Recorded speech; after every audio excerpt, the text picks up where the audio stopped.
So one of our favorite titles in recent years is Deus Ex Human Revolution, and we've been waiting for a sequel for quite some time, and you've been teasing us, you've been showing, and now finally Mankind Divided has sort of been unleashed on us. Can you tell us first, like, what are you showcasing here at E3 on the game?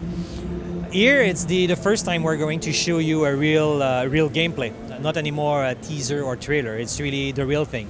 You know, every time we release something that it's not gameplay, people are just complaining. Yes, but there is no more yes, but it's really gameplay. So we have a very solid demo. Honestly, I'm really proud of it, and we really want to show you that all our main pillars are back and even better. So of course we talk about stealth, combat, exploration, hacking. The social also is there. In Human Revolution, people really like the debate, you know, trying to convince the guy in front of you without, you know, just by, you know, selecting dialogue and stuff like this. So it's back. And RPG element, of course. So Human Revolution is a very solid foundation, and we're building on this to just make it better. Yeah. So what do you feel it is that, you know, bringing this to new gen consoles, that added power, what areas do you feel that you can expand on and make even better compared to Human Revolution? For this franchise, for this title, because I'm pretty sure every producer has a different answer according to what type of game they worked on. For this one, it's not a question of the visual effects are better and stuff like this. It's the narrative aspect is really important for this game, for this franchise, and the game director, the narrative directors, they really like to tell a story without saying anything. I mean, they really push the team to make sure that if you are in an environment, the environment will talk to you, will give you a story. So if you are in a room and it's empty, you know a little bit anyway by looking, reading email and stuff like this. So with the next gen, it gave us the capacity, this possibility to feel, you know, the environment and push the immersion. So this is what is giving us. It's not just a question pushing more polygons. It's a question of immersion also.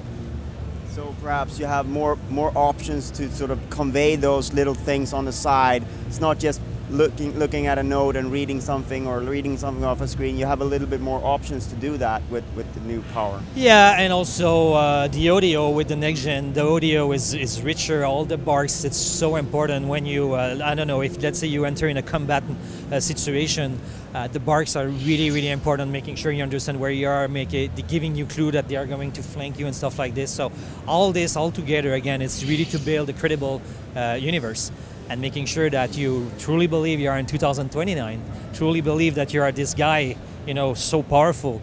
And if after few seconds, few minutes, you are in this game and you are Adam Jensen, mission accomplished for us, yeah. So I get the feeling, the impression that if Human Revolution was sort of like you're seeing the start of some sort of conflict, this is like a fully blown conflict that's going on now. It's really out there. It's really happening right now. What's the sort of the thematic approach with this game? So Human Revolution, the player, we said, you know, it's a kind of the golden age for augmented people. 2 years later, it's completely the opposite. At the end of Human Revolution, there is what we call the augmented incident.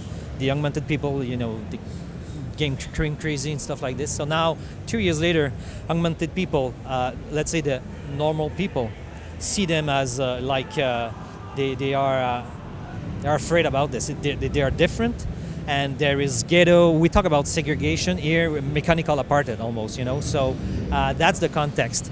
So for this guy, in the first game, we said several times, you know, I never asked for this. Here, it's the opposite. Now it's like, I am who am I, and I'm gonna try to find what's going on. He will decide where he wants to go, so he's not anymore, you know, receiving, go there, go there, go there. He will try to drive the show and find out what's going on.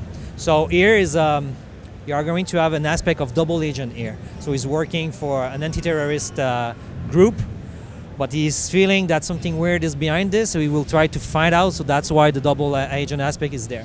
So it's not completely different, but the narrative, the story, the world, the story is it's a shift. Now it's not anymore Golden Age. And I guess the shift is also like towards Adam Jensen. Then, like, he is that sort of outsider as well. Then.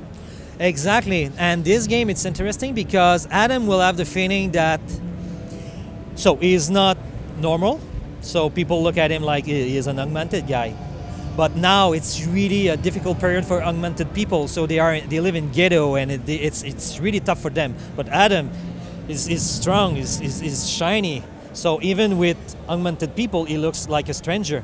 So he's kind of alone on his island almost. So that's why he's trying to figure out, okay, what's going on, who's pulling the strings and stuff like this. So it's a unique, for the player, it's really interesting to, the choices and consequences is this game will be even, you know, stronger than the Human Revolution. So I'm pretty sure you will have to really calm down and really think, okay, what I'm going to do now. Because consequences will be, you're going to have it in your face a little bit later, and you will have to live with this. So I like this. It's really a mature title for this aspect. It's not Save the Princess. It's much deeper. So one area that you weren't completely happy with it, the original Human Revolution, that you went back on the director's cut and changed, was the boss fights. What kind of approach are you taking to it in Mankind Divided? Like I said, the foundation with Human Revolution, the foundation is really solid. So again, we don't want to reinvent the wheel. We want to build on this. Of course, we did listen a lot of comments we received, so boss fight and stuff like this. A lot of people also told us that they had the feeling to see everything in the Human Revolution. It was better to play stealth, and our intention is really to make sure that you play like you want, and the game will give you everything anyway. So we worked very hard on the combat aspect of the game, just to make sure that it's on par with other shooter and stuff like this. So if you are more a kind of aggressive player, you won't have the feeling that we did design the game for stealth people. You know, so we worked very, very hard on this, making sure also that it was a kind of paradox on Human Revolution. You play stealth, but you need to really fight the boss fight. Here is you want to finish the game and you don't want to fight, but please do it. So we worked on this aspect to making sure that, you know, this is plus. You know, it's just a better product. I hope. I mean, we worked very hard to polish these aspects. You know. So we did listen people, and we decided to push this, and having much more augmentation, giving you the feeling that you are the guy, you know, the 2.0 guy, you know, really powerful. All right. And when do you expect that you will be able to give us Mankind Divided? It's not so far in the future, man. It's not in 2029 like the game. It's a beginning early 2016. So not so far. On PC, PS4, and Xbox One? Bingo, exactly the same. All these SKUs. Yep. Thank you so much for your time. It's been a pleasure, man. Thanks for your questions. The promise of a golden age is over.